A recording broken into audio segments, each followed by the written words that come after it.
Bien, bonjour à tous, bienvenue à cette première place de la République Sécurité. Alors, on est début octobre, on ne peut pas ne pas revenir sur les Jeux Olympiques.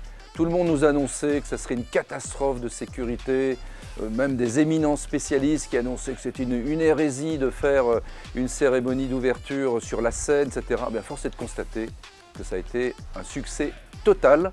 Et ça, c'est lié certainement à toutes nos équipes de sécurité, les policiers, les gendarmes et les directeurs sûreté. Donc on a monté un petit plateau sympa avec des gens qui vont pouvoir nous commenter ce qui s'est passé pour voir s'il y aura un avant et un après JO.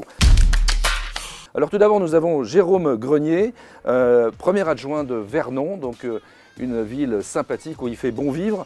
Et il est vice-président de Seine-Normandie, c'est une agglomération qui regroupe 61 communes, c'est ça? C'est ça, exactement, 90 000 habitants. Et alors vous avez la lourde tâche de vous occuper de notamment la prévention de la délinquance, notamment. Voilà, sécurité, prévention de la délinquance sur l'ensemble du territoire, en essayant de trouver des solutions justement par rapport aux différentes problématiques d'insécurité. Je crois que nous allons aussi en parler. Tout à fait. C'est un peu chaud, c'est chaud en ce moment? Non, c'est plutôt calme. Très bien. Et puis nous avons aussi directeur de la sûreté du groupe RATP, c'est Didier Robidoux. On est ravis de vous accueillir, mon cher Didier, parce que la maire de Paris, tout le monde disait la RATP, ça va être une catastrophe. Bravo, succès total. Grâce à vous. Grâce à nous. Oui. Et puis nous avons enfin Patrick Guyonneau, patron de la sûreté, mais aussi de la cybersécurité du groupe Orange. C'est pareil, on attendait des millions d'attaques, il y en a eu une et c'est celle d'une fouine. Exactement. Vous faites déjà le teaser de notre activité, mais non, on a eu des attaques, mais on va expliquer après.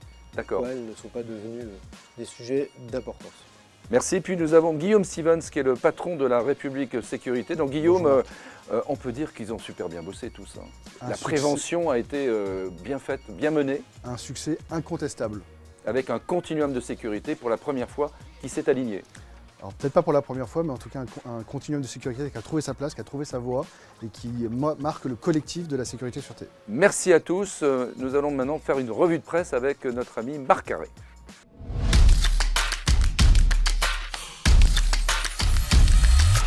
Bien, donc on va faire une revue de presse maintenant avec Marc Carré, ancien directeur sûreté d'Altran, qui est notre conseiller en sûreté. Bonjour Marc. Bonjour Marc. Alors, plein d'infos, un commentaire sur les JO. Est-ce que ça va être exemplaire? Est-ce qu'il va en rester quelque chose pour l'avenir? Il va en rester forcément quelque chose, heureusement d'ailleurs, oui. Mais je ne sais pas effectivement sur quoi on pourra bénéficier, de quoi on pourra bénéficier, parce qu'il faudra faire le tri.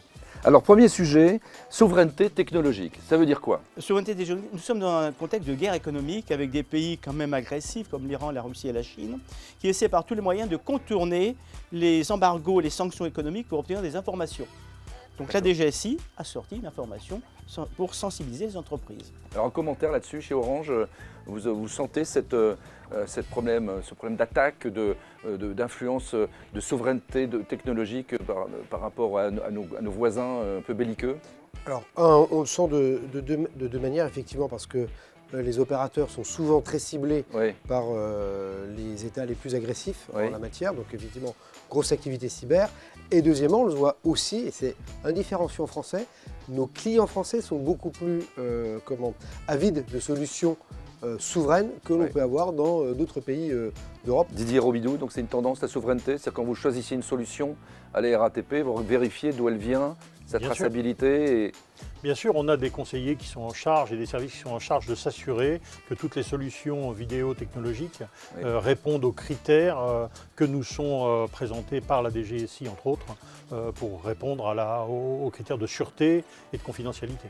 Donc on sent que c'est un sujet qui est en train de développer, de se généraliser sur toutes les entreprises européennes. Deuxième sujet, Marc, c'est l'effet géo pour les métiers de la sûreté, c'est-à-dire? Bien, en regardant dans la presse, on a vu par exemple que l'étudiant fait de la publicité pour développer les métiers de la sécurité. Mais on regarde en parallèle que le groupement des entreprises de sécurité reste prudent sur cette évolution quand même des métiers de la sécurité de demain. La mairie de Paris recherche parmi les agents de sécurité des JO plus de 300 policiers municipaux. Donc il y a une dynamique entre les freins et la volonté de réussir. Didier Robidoux, en commentaire là-dessus? Dans notre continuum de sécurité à la RATP, bien évidemment, il y a une part importante pour la sécurité privée. C'est un acteur essentiel. Mais il faut que cette sécurité privée soit au niveau du continuum de sécurité et qu'il n'y ait pas un décalage important entre les services régaliens, les services internes de sûreté pour ce qui nous concerne et la sécurité privée. Jérôme Grenier, il y a un petit décalage actuellement? Non, on ne sent pas encore complètement ce décalage-là. C'est vrai que la différence qu'on peut avoir entre le privé et le public, là-dessus, forcément, différencie légèrement. Mais il faudra qu'on se serve aussi, bien sûr, de tout ce qui s'est passé, notamment des rétextes en termes de sécurité privée, qui permettra, de notre côté, d'alimenter, je l'espère, nos polices municipales. L'intelligence artificielle arrive aussi dans la sûreté via les vidéos. Donc ça, c'est pas nouveau, Marc Carré, mais qu'est-ce qu'il y a de nouveau? En fait, l'expérience des Jeux Olympiques, grâce aux caméras augmentées, caméras algorithmiques, ont permis effectivement de sécuriser ces Jeux.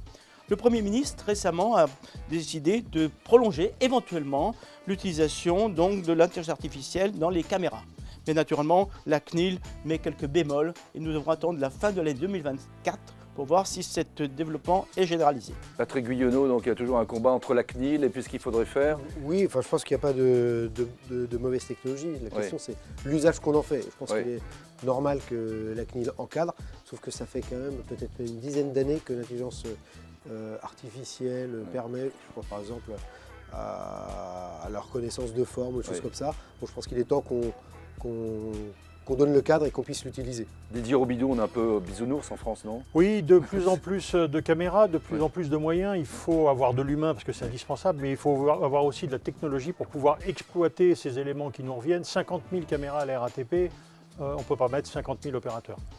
Très bien. Insécurité croissante, c'est le sujet suivant. Marc Carré, dans les espaces publics. Alors, ce qu'on voit actuellement autour de nous, donc les agressions sur des jeunes, Philippine Paris, etc., chauffeurs VTC, le trafic de stupéfiants et l'inquiétude de certaines municipalités qui étaient très à l'aise, la Bretagne, Laval, Paris, etc., Marseille.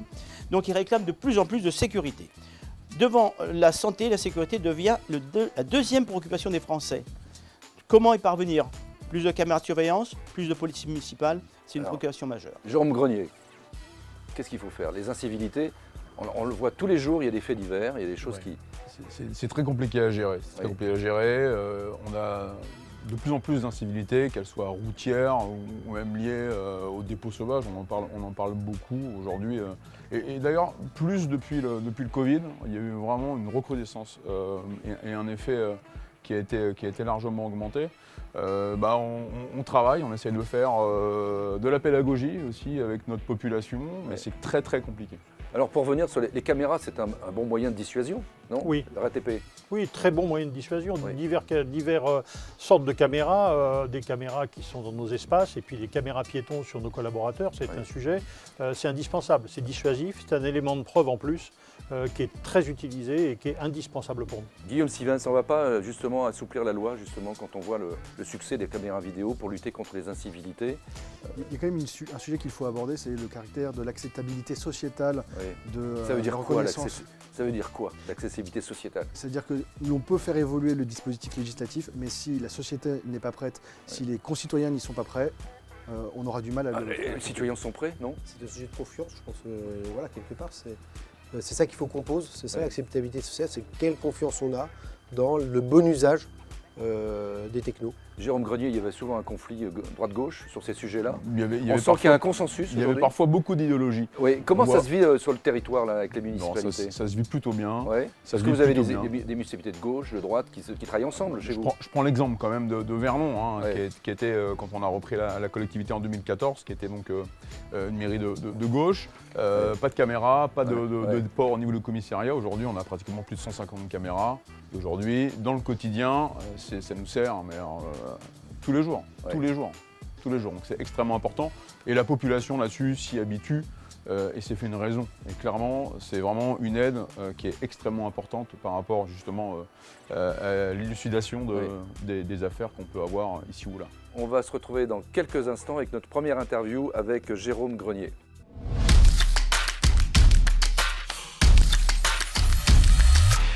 Alors on va commencer cette première interview avec Jérôme Grenier, qui est le premier adjoint de Vernon, vice-président également de Seine-Normandie, donc c'est une Seine-Normandie agglomération. en charge de la sécurité, de la prévention et de la délinquance. C'est 61 communes.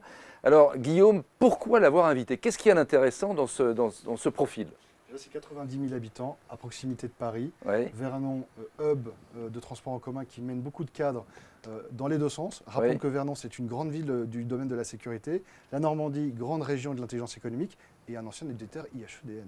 Très bien. Alors Jérôme, merci d'avoir accepté notre invitation.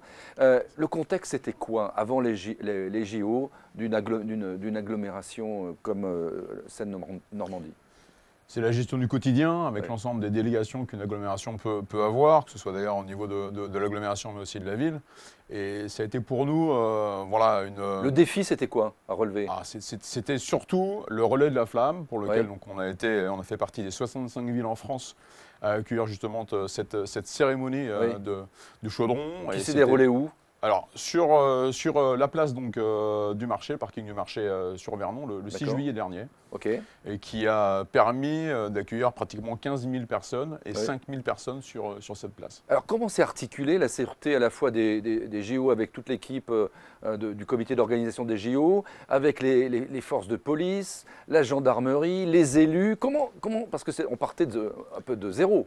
Alors, on ne partait pas de zéro, puisqu'on a déjà organisé, nous, sur Vernon, de grands événements. Le 14 juillet 2018, on a eu le passage du Tour de France. Donc ça, c'était déjà quelque chose de très important à organiser, puisque près de 30 000 personnes sur ce week-end-là. Et en plus, c'était le week-end de la finale de la Coupe du Monde, pour ceux qui s'en rappellent. Mais c'est un travail de longue haleine, puisqu'on l'a préparé depuis un an, ce relais de la flamme, avec bien sûr le COJO, avec aussi l'organe qui gérait directement le relais de la flamme. C'est un continuum de sécurité qu'on a organisé pratiquement tous les mois avec des comités de pilotage et tous les services, que ce soit la préfecture, des services de sécurité, police, gendarmerie, les pompiers et bien sûr toutes les personnes qui sont liées à cet événement au niveau de la collectivité. Qu'est-ce qu'il faut retenir maintenant avec un peu de recul? Enfin, on en a très peu, ça fait 1 mois et demi, 2 mois, mais qu'est-ce qu'il faut retenir? Quelle trace ça va laisser entre les gens qui ont collaboré ensemble sur un événement de cette nature? Ça permet en tout cas de préparer éventuellement d'autres événements de cette envergure. C'est un peu d'ailleurs ce que j'expliquais tout à l'heure sur le Tour de France. Et puis ça permet au niveau de la population d'avoir aussi une ferveur populaire qu'on avait auparavant jamais connue. Il n'y a pas eu de friction à un certain moment? Si, toujours un petit peu de friction. Par exemple. Le cahier des charges du COJO, le cahier des charges, il n'était pas clair. Si, il était clair, mais parfois il était compliqué à tenir, notamment pour les collectivités. C'était quoi, par exemple, qui était difficile à tenir? On a eu beaucoup de problèmes, notamment sur le nombre de personnes au niveau des agents de sécurité. D'accord, c'est-à-dire On avait besoin de 50 agents de sécurité sur le site le 6 juillet. On a, nous, un marché au niveau de la ville avec une société. Il a fallu qu'on retravaille. Il a fallu que toutes ces personnes-là passent aussi au criblage, parce que c'était aussi important, bien sûr, d'avoir des personnes qui étaient complètement blanches par rapport à ça et sans problème particulier par rapport aux événements qu'on connaît autour de ça et des risques, bien sûr, qu'il y a autour de ces événements-là. Donc c'était ça la difficulté principale. Le cahier des charges qui était quand même très très important à tenir. Et puis l'organisation, parce que plus vous êtes nombreux autour de la table, plus c'est difficile de trouver forcément une issue favorable. Didier Robidoux, donc on voit les territoires qui s'impliquent de plus en plus, on ne peut rien faire sans eux finalement. Bien sûr, c'est important parce que les transporteurs que nous sommes doivent s'adapter aux besoins de chaque environnement, aux populations différentes et répondre. On fait du service public, on doit être au service du public. Donc c'est un travail, que ce soit pour des événements comme les Jeux Olympiques ou la vie quotidienne. Marc Carré. En fait, je dirais que la préparation doit être rigoureuse, dans un cahier des charges strict, et surtout l'adaptabilité en temps réel pour faire face à l'imprévu. Le cahier des charges, au début, il était un peu... non. Il était plus ou moins, mais il y a quand même un cadre très strict. Et donc, comme dit Jérôme Cognier, c'est-à-dire qu'ils ont dû s'adapter en temps réel et trouver des solutions palliatives à des situations délicates. Patrick Guyeno, un commentaire sur ce qu'on vient d'entendre sur les territoires. Moi, je retiens aussi de ce qui a été dit, c'est la bonne collaboration entre tous les acteurs publics et privés. On parlait tout à l'heure de continuum, on a sur le terrain une vraie illustration de cette théorie, on va dire, du continuum. Et si vous le permettez, on a eu l'avantage de passer donc, le 6 juillet, ce qui fait qu'on sait très bien qu'on a eu des relais de la flamme qui ont eu lieu depuis le mois de mai. Donc ils ont eu justement la possibilité de s'adapter et d'adapter le cahier des charges au fur et à mesure justement des aléas qu'ils ont pu trouver sur les semaines précédentes. L'avenir, ça va être quoi? Comment ça va se passer demain? Justement, on va parler des incivilités tout à l'heure. Est-ce que l'équipe qui s'est constituée du continuum de sécurité va se mobiliser à nouveau dans l'avenir? Ou alors que ça va faire pchit? comme après on a un événement? On a toujours ce continuum de sécurité. Et les Oui. relations que nous pouvons avoir avec nos pompiers, Oui. avec nos gendarmes, avec nos policiers, quand vous êtes élu d'une collectivité, vous avez toujours ce lien qui est très fort et qui est indispensable justement pour faire face au nombre de civilités qui croît maintenant depuis des mois et voire même des années. Guillaume, dernier mot. Le continuum de sécurité globale, c'est le nœud gordien à venir des sujets qui nous intéressent. Très bien, merci Jérôme. Et on poursuit notre discussion avec Didier Robidoux qui va prendre votre place.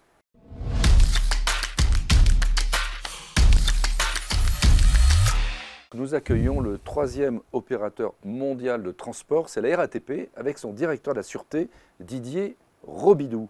Alors, mon cher Guillaume, pourquoi l'avoir invité? Parce que la RATP était au cœur... La sûreté des transports parisiens. Des transports parisiens. Exactement. La sûreté des transports parisiens et des usagers était essentielle pour les JO. La RATP, c'est 70 000 collaborateurs, dont 25 000 qui travaillent à l'international pour l'automatisation des lignes sans les interrompre. C'est le seul opérateur au monde qui peut faire ça. Et en termes de souveraineté technologique, c'est un élément qu'on abordait tout à l'heure qui est absolument central. Alors Didier, la maire de Paris, elle vous a un peu savonné la planche au début. Donc tout le monde se disait la RATP, ils sont débordés. Et en fait, pas du tout. Non, pas du tout. Ça a été une réussite. C'était une réussite nationale, bien évidemment. On devait être au rendez-vous. On a transporté la majorité des visiteurs. On avait une image à respecter. On avait ces JO qui devaient être une réussite pour nos athlètes et pour nous aussi. Et on était au rendez-vous à 100%. Ouais, pas un peu de stress au début, là, à J-2 mois? Du très bon stress. Oui. Du stress qui fait repenser à nos plans d'action, à nos mesures dégradées et qui nous permettent d'être au rendez-vous et d'être... Alors, les principales problématiques sur lesquelles vous avez travaillé, c'était quoi? C'est des histoires de flux? C'était quoi, en fait? C'est les flux qui étaient décidés des fois avec des délais assez courts, Oui. pour nous dire qu'on allait avoir beaucoup de population sur, Oui. telle épreuve. Oui. Donc, il fallait que l'on soit là, avec les problèmes liés au fonctionnement permanent, hein, Oui. les objets délaissés Oui. qui interrompent le trafic à un moment et pour lequel on ne pouvait pas se permettre d'avoir des visiteurs qui arrivent en retard à une compétition. Alors, ce que j'ai vu, moi je suis baladé un peu dans les métros, ce qui est génial, c'était l'intégration des bénévoles, parce qu'il y a des gens de toutes les nationalités qui parlent espagnol, italien, etc. Et donc l'accompagnement des Chinois, des Japonais qui étaient là, qui étaient un peu perdus, a été très bien fait. Donc vous avez collaboré avec les volontaires du JO? Tout à fait, tout à fait. On a travaillé alors sur différentes solutions. On Ouais. avait des collaborateurs qui étaient bilingues, hein, les helpers qui étaient présents, des bénévoles qui étaient là pour pouvoir travailler dans les équipes de la RATP. Il faut savoir que la RATP, ce grand groupe, comme il a été signalé, c'est des gens qui étaient volontaires pour être sur le terrain. Dans mes équipes, j'avais des gens qui étaient sur le terrain avec un gilet violet, comme on a vu le président Castex qui était là. Ce n'était pas juste pour les photos, il était là en permanence avec ses équipes pour les accompagner parce qu'il était concerné comme les autres. Donc personne n'est parti en vacances à la RATP? Alors, il y a des Les gens qui sont syndicats partis, des gens sont partis en vacances. Les syndicats, comme les autres, tout le monde était là A joué le pour jeu. la réussite du projet. D'accord. Voilà. Et le continuum de sécurité, parce que c'est un peu le sujet de l'émission, comment il s'est passé concrètement sur le terrain? Qu'est-ce qu'il y avait de nouveau dans ce continuum de sécurité qui n'avait jamais eu lieu avant? Alors, le Selon continuum de sécurité, il est présent en permanence à Oui. la RATP, sous l'égide de la Donc préfecture rien de de nouveau police. sur les JO? Non, rien d'extraordinaire sur les JO. Par contre, beaucoup de forces de police, des forces Oui. de police qui ne sont pas habituées à travailler avec nous. Les gendarmes qui venaient de province, 800 gendarmes qui sont venus renforcer nos équipes. Et ça a été un fonctionnement parfait et idéal. On a travaillé. Patrick Guyonneau, un commentaire sur le travail exceptionnel qui a été fait par les RATP pendant ces JO? J'étais vraiment bluffé. Et puis, Orange était là avec eux quand même? alors, nous, on s'occupait de nos infrastructures, mais Ouais. pour autant, en tout cas dans le domaine de la cybersécurité, on avait une boucle sur une application qui s'appelle CHAP, organisée par l'ANSSI, et on s'échangeait. J'ai vu ci, j'ai été l'incident, Ouais. et vous, tatac. Donc, une très bonne collaboration, je vais dire aussi en horizontal, entre les opérateurs sur les sujets. Là, je témoigne pour la cyber, mais je pense que c'était la même chose pour les autres sujets. Jérôme Grenier. J'ai eu l'occasion de participer donc, aux Jeux Olympiques sur Ouais. certaines épreuves, alors pas en tant que participant, mais en tant que spectateur. Oui. Mais c'est vrai qu'on a observé une superbe visibilité de la RATP, notamment des guides, des poissons pilotes. Oui. Et c'était extrêmement fluide, et aucune difficulté de ce côté-là par rapport à, malheureusement, Oui. à tout ce qu'on avait pu entendre Oui. de négatif. Est-ce que ça a été quelques semaines, positif quelques finalement, mois avant. qu'on vous mette la pression un peu au début où vous n'aviez pas besoin de ça? On n'avait pas besoin de Ouais. ça, on était prêts. Toutes D'accord. les équipes, quand moi j'ai dit aux équipes de sûreté, on ne prendra pas de congé cet été parce qu'on sera là tout le temps, il n'y en a pas un qui a dit Ouais. moi je voudrais prendre des vacances. Tout le monde était là et tout le monde est encore là. Marc Carré. Je pense effectivement que tous les types d'attaques ont été envisagés, mais est-ce que vous avez pris en compte la panique? Oui. Dans un environnement aussi contraint et limité que les stations de métro, les trains, est-ce que vous avez pris en compte ce côté panique? Qu'est-ce que vous pouvez faire face aux paniques? C'est quelque chose qu'on prend en compte en permanence oui. parce qu'on a des matchs de foot, on a des matchs avec 60 000 personnes au Stade de France, on a des matchs, on a des concerts, on est habitué à gérer ça. La seule différence qu'il y avait, c'est que le Stade de France, on l'a rempli et vidé 3 fois dans la même journée. Donc c'était beaucoup de travail d'équipe pour pouvoir orienter les visiteurs et pour pouvoir limiter justement les impacts, et puis le travail avec la DOPC aussi en surface pour pouvoir faire du stop and go, pour pouvoir éviter les stationnements sur les quais trop importants. Alors je sais que vous avez eu le renfort de la gendarmerie, ils venaient de toute la France, et il a fallu les former en très peu de temps. Alors oui, tout à fait. On entendait les gendarmes avec l'accent du sud-ouest, c'était très sympa. Ah, très sympa, hein, Oui. une collaboration sensationnelle, une Oui. formation faite par la préfecture de police bien évidemment, et puis nous on a formé leurs formateurs pour leur expliquer comment on intervient, comment on travaille dans des environnements restreints que sont les nôtres, et puis on a travaillé vraiment ensemble en corrélation, les équipes se retrouvaient, les équipes du GPSR se retrouvaient avec des équipes de gendarmes, étaient habituées à travailler ensemble, ça s'est passé à merveille. Alors quel enseignement pour l'avenir? Qu'est-ce qui va rester de cette fabuleuse expérience que vous avez eue pendant 2 mois? Eh ben, on est capable de faire plein de choses. On Oui. est capable d'être parfait. Oui. Ça, on le savait déjà. Oui. La RATP Ça le va la savait. suffisance là, c'est pas trop? Non, ça va. On a montré que on pouvait relever des défis. On était capable de le faire. Et ça va nous servir pour l'avenir. Notamment, la RATP est présente sur plein de continents, Guillaume. Exactement. Donc c'est une expertise qu'ils ont que n'ont peut-être pas les autres. En termes de souveraineté technologique, la RATP, c'est l'acteur mondial qui peut automatiser des lignes de métro sans les interrompre. C'est un avantage concurrentiel, ça, parce que je sais que la RATP développe ses services dans d'autres pays. Oui, tout à fait. C'est important hein, pour la RATP. La sécurité, on dit que c'est un centre de coût. Marc Carré, là, c'est un avantage concurrentiel. Oui. Oui. Et on parle de l'étranger, mais il y a l'Île-de-France et puis il y a la France. Oui. Avec ses filiales, à travers ses filiales, la RATP est présent maintenant sur Lyon, sur Toulon, sur beaucoup de villes et où on apporte notre expertise et notre accompagnement. Merci Didier Robidoux pour ce témoignage éclairant. Merci Marc.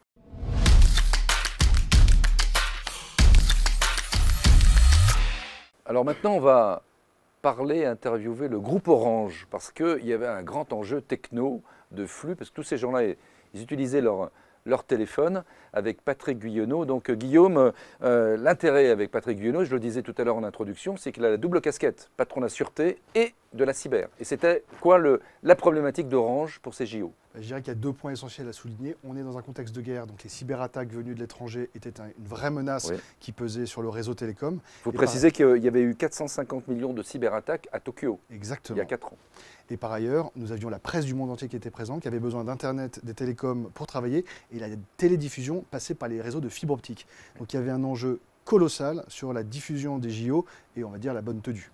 Alors Patrick Guyonneau, grosse pression 6 mois, 8 mois avant ces JO chez Orange? Alors très grosse pression parce que évidemment on visait l'excellence. Oui. On était partenaire de ces JO. Oui. C'est la première fois qu'un seul opérateur avait l'ensemble. C'est une contrainte de plus d'être partenaire des JO? Oui. Il vous demande encore plus de choses? Oui, parce qu'on avait des contrats avec des qualités de service très précis. D'accord. Et évidemment, comme vient d'être dit par Guillaume, l'enjeu principal, c'était que toutes les compétitions se passent bien avec les sujets d'arbitrage et les sujets de transport d'images. D'accord. Arbitrage? Eh bien, les arbitres, tu sais, aujourd'hui, ils utilisent des tas de technologies pour regarder, de la vidéo pour faire de l'arbitrage. Par exemple, dans quelle épreuve? Jusqu'à l'escrime, regarder est-ce que Et donc ça passait sur le réseau Orange, ça? Tout ça, ça passe par des les réseaux touches, internes qu'on a déployés. S'éclairer? Exactement. Pareil pour le chronométrage Oméga, là, pour les finales d'athlétisme, enfin les finales pour toutes les compétitions d'athlétisme. Donc un vrai sujet sur ces réseaux privés qu'on a mis en place de continuité d'activité. D'accord. Guillaume? Mais en effet, c'est un point essentiel. Rappelons-nous que pour le 100 mètres, c'est au millième que la décision finale a été prise pour attribuer la médaille d'or. Alors, quelle gouvernance a été mise en place? Parce que vous aviez une grosse pression. Je le disais tout à l'heure, 450 millions de cyberattaques ont été recensées aux Jeux de Tokyo en 2021. Donc on s'attendait au pire. Je me souviens, dans les médias, tout le monde en parlait. Et en fait, il y a eu combien d'attaques cyber? Alors, si tu veux, on s'est préparé au pire, on a connu le meilleur. Oui. Mais bon, Marc dirait entraînement difficile, guerre facile. Oui. Alors, je reprends ces termes parce qu'ils sont exacts. On a eu une phase d'anticipation, c'est-à-dire il y a 5 ans qu'on sait qu'on était partenaire des JO. Donc, depuis 5 ans, chaque service a été conçu et on a mis dans cette conception la réflexion sur sa sécurité et sa résilience. Donc, le premier sujet, c'est le Sec by Design. Deuxième sujet, on va dire de la préparation dans les 12 à 18 derniers mois, analyse de risque sur tous nos services et réfléchir quelles sont les attaques, les menaces, qu'est-ce qui peut se passer. Et là, une démarche assez systématique, holistique, qu'est-ce qu'on peut faire? Donc beaucoup de pen tests, des audits, jusqu'au dernier jour sur le Wi-Fi dans les stades. On refaisait des audits pour vérifier que tout était bien fait. Toutes les règles d'hygiène informatique, on les a appliquées, on a changé tous les mots de passe, que des PC neufs pour les administrateurs. Enfin vraiment, on a fait le maximum. Donc ça, c'est la préparation. Et puis le troisième, donc tu as raison, on avait quand même un petit stress, surtout pour la cérémonie d'ouverture. Est-ce qu'il peut se passer quelque chose? Donc on a mis en place une grosse organisation de veille et de gestion de crise. Donc une veille en permanence. Donc on monitorait toutes les activités cyber et non cyber, nos flux logistiques, enfin vraiment 14 cellules de la gestion de crise et de veille pour savoir en permanence où on en était, les sujets et être prêt à intervenir. Marc Carré, c'est intéressant ce qu'il dit. Donc ça veut dire que à partir du moment où on se prépare, qu'il y a de la prévention, qu'on imagine tous les scénarios possibles, on y arrive. On y arrive, mais on prévoit ce qui ne pourrait pas se produire. Oui. L'avantage, c'est d'étudier le maximum de scénarios en disant, bien, si ça se produit, on saura, et si on ne sait pas, on a appris à réagir face à l'imprévu. Je crois que c'est ce qui est très important, faire face à l'imprévu. Oui, un commentaire? Alors c'est vrai que les réseaux, pour nous, au niveau collectivité, on a eu moins d'impact de ce côté-là, mais c'est vrai que c'était aussi dans notre quotidien, et ça je rejoins ce que vient de dire Marc Carré, c'est voilà, on ne pourra jamais anticiper ou prévoir tout ce qui peut arriver, mais néanmoins voilà, c'est les habitudes et c'est les réflexes qui nous aident en tout cas éventuellement à réagir en fonction des attaques potentielles qu'on pourrait avoir. Donc Didier Robidoux, le continuum de sécurité, c'est pas seulement la sûreté, c'est aussi la cybersécurité. Comment ça s'est passé à la RATP? Est-ce qu'il y a eu le travail collaboratif qui a été fait avec les équipes d'Orange? Oui, bien sûr, les équipes cyber ont travaillé ensemble justement pour évaluer le risque, évaluer la menace, et puis derrière mettre des plans de continuité d'activité, puisqu'on a de plus en plus de lignes automatisées, donc bien évidemment les transmissions, l'information voyageur, le pilotage de nos installations passe forcément par de la communication. Il fallait assurer ces communications. Donc Patrick, si je vais résumer, il y a eu une meilleure coordination, les gens étaient préparés, vous êtes réunis souvent.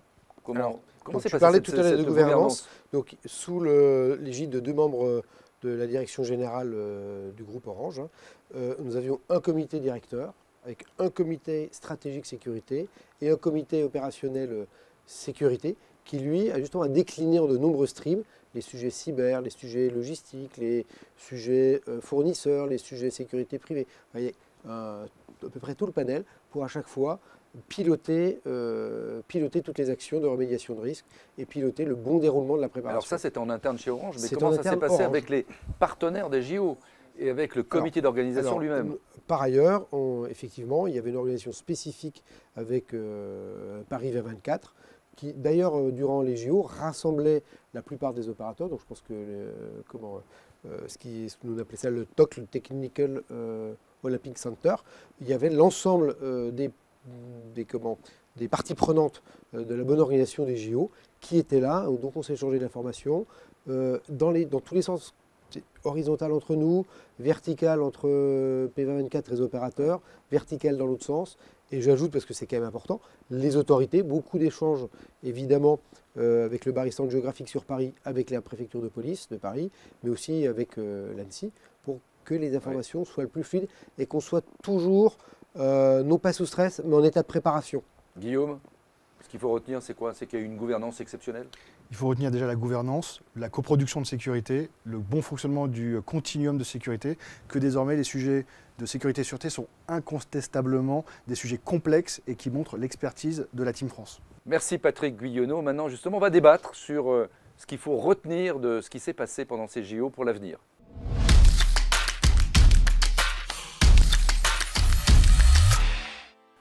Là, ce qui va nous intéresser, c'est de voir comment poursuivre cette aventure de continuum de sécurité, on a vu des problématiques de gouvernance, de prévention, etc.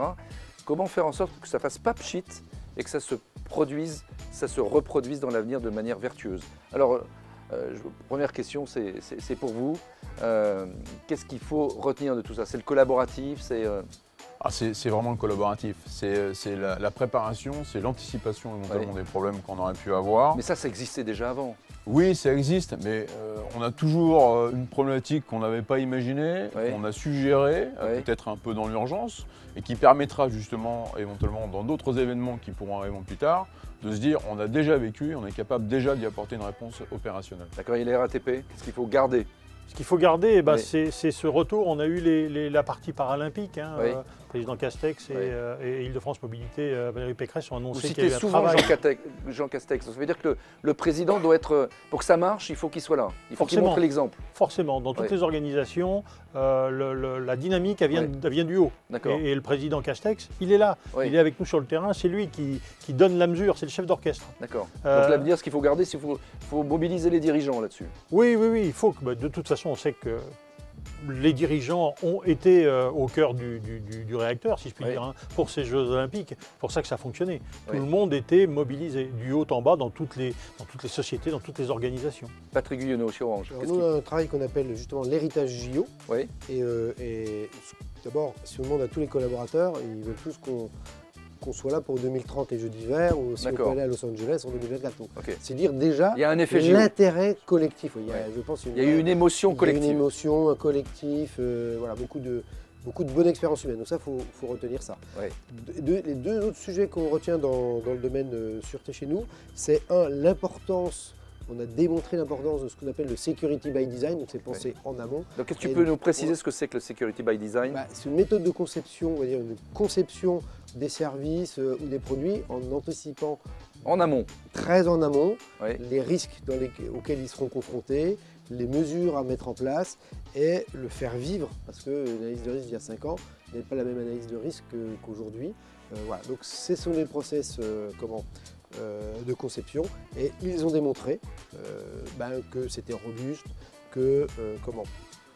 on délivrait des services résilients. C'est-à-dire que dans le Sec by Design, tu réfléchis, même s'il y a quelque chose qui tombe en panne, même s'il y a quelque chose qui est attaqué, comment le service continue d'être délivré. Et donc le troisième point, c'est nous avons réussi à mettre vraiment toute l'entreprise en marche, en dynamique. Donc cet aspect de désilotage, on va dire, des organisations a énormément plu. Tout le monde était super content, super satisfait de montrer que tous les métiers savent travailler la main dans la main quand on a vraiment un bel objectif ambitieux.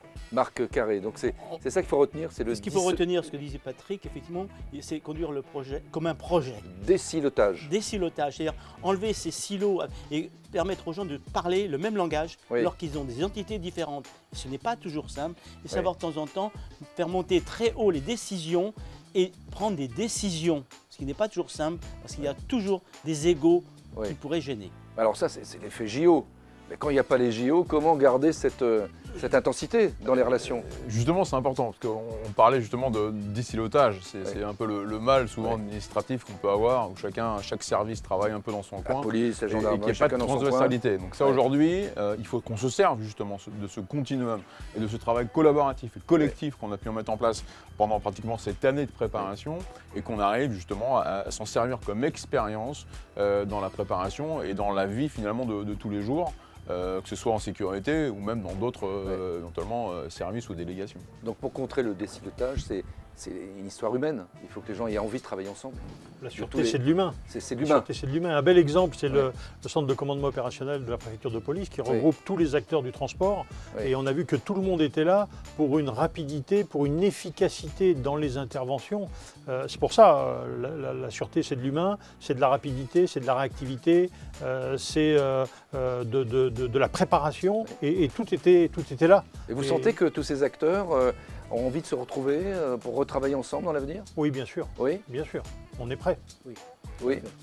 J'en reviens aussi. Donc maintenant, il faut traduire ça dans notre nouveau quotidien, si je peux dire. On n'a pas cet événement fédérateur et on n'aura pas les mêmes moyens. On ne peut pas avoir, soit dans une plus approche d'économie de moyens que pour les JO. Mais bon, on va se travailler, c'est beaucoup d'humains, beaucoup de process, et je pense que voilà, on a démontré qu'on savait le faire. Oui, on a démontré qu'on savait le faire sur une opération ponctuelle. Et on a parlé beaucoup aujourd'hui des professionnels, mais j'attire aussi l'attention aussi sur les bénévoles. Et ça laissera aussi bien sûr une trace indélébile par rapport à tout ce qui a pu se passer autour justement de cet engouement, de cette ferveur populaire. Et aujourd'hui, partout où on passe, on nous parle des Jeux Olympiques et de tout ce qui s'est passé. Ça peut pas être un élément de réflexion pour lutter contre les incivilités, de mobiliser justement des volontaires? Si, on a créé à Vernon donc la Team 2024 et on a enchaîné avec ce qu'on appelle aujourd'hui la bourse des bénévoles qui aujourd'hui nous aide sur l'ensemble des événements qu'on organise et aussi bien sûr dans la gestion des incivilités quand on travaille éventuellement sur les problématiques qu'on a sur les dépôts sauvages, choses comme ça. Aujourd'hui on a des bénévoles qui nous aident sur des week-ends de manière tout à fait bénévoles et qui sont pour nous au niveau collectivité quelque chose de très important. Le ministère de l'Intérieur, le nouveau, il est conscient de tout ça, il va mobiliser tout le monde pour aller toujours dans ce sens-là? Ça fait peu de temps aujourd'hui qu'il est en responsabilité, on va lui laisser encore quelques semaines et quelques mois pour voir justement les attentes. Pour l'instant, voilà, c'est difficile en tout cas de faire un constat. Marc Carré. Pour permettre également un résultat aussi probant que nos Jeux Olympiques, c'est déjà inciter les gens à être formés. Je pense que le MBA de la gendarmerie, les HMI, ce sont des centres de formation très importants qui permettent aux individus de se connaître et surtout d'établir networking pour leur vie professionnelle dans leurs différents organismes. Patrick Guénaud. Et un langage commun, c'est très important. Non, on a, en plus du ministre de l'Intérieur, il y a un ministre délégué à la sécurité du quotidien, me semble-t-il que c'est le terme exact. Et à mon avis, c'est le ministre du continuum de la sécurité en fait. Donc on a ce ministre délégué qui, à lui, de faire vivre cette ferveur, on va dire. Guillaume Stevens, un dernier mot. Un dernier mot, les objectifs étaient clairement établis, les objectifs faisaient consensus, ça a aidé les acteurs à communiquer les uns avec les autres pour un horizon indépassable qui était la sécurité et la sûreté de l'ensemble des participants de près ou de loin au JO. Et par ailleurs, il est quand même souhaitable d'observer que également la sécurité et sûreté en France a été mise au premier plan des préoccupations et que peut-être c'est un état d'esprit qui va évoluer et que notre profession ne sera pas seulement vue comme un poste de coût, mais aussi comme des opportunités et comme, on va dire, un cadre indépassable, un cadre essentiel de toute activité humaine. Merci messieurs d'avoir collaboré à cette première émission République Sécurité. J'espère que vous avez pris un grand plaisir comme nous à découvrir un peu les coulisses de ce qui s'est passé. Puis surtout, on va suivre l'évolution de ce continuum de sécurité qu'on a vécu pendant ces 2 mois. J'en profite aussi pour vous annoncer nos prochains rendez-vous. Donc Guillaume Stevens, on vous écoute. Prochain rendez-vous, Video Days, consacré à la sécurité des territoires, le sommet des technologies de la sécurité et de la sûreté dans le domaine public. Donc là, on parlera aussi d'incivilité, on parlera aussi de technologie. De dépôts sauvages, on parlera d'énormément de sujets et ça aura lieu à Deauville les 3 et 4 décembre prochains. Donc un séminaire de co-construction, je vous invite vraiment à y participer. Et ensuite, on se retrouve également à Deauville les 6 et 7 mars 2025 pour les Security Days. Notre événement historique de la BU République Sécurité dans lequel nous allons traiter de l'ensemble des questions de sécurité, sûreté, de sécurité globale avec l'ensemble des acteurs du domaine privé. Voilà, donc avec aussi, on va parler de co-construction avec tous les acteurs de la sûreté électronique, de la sûreté humaine. On va prolonger ce débat d'aujourd'hui qui était fort passionnant. Merci à tous.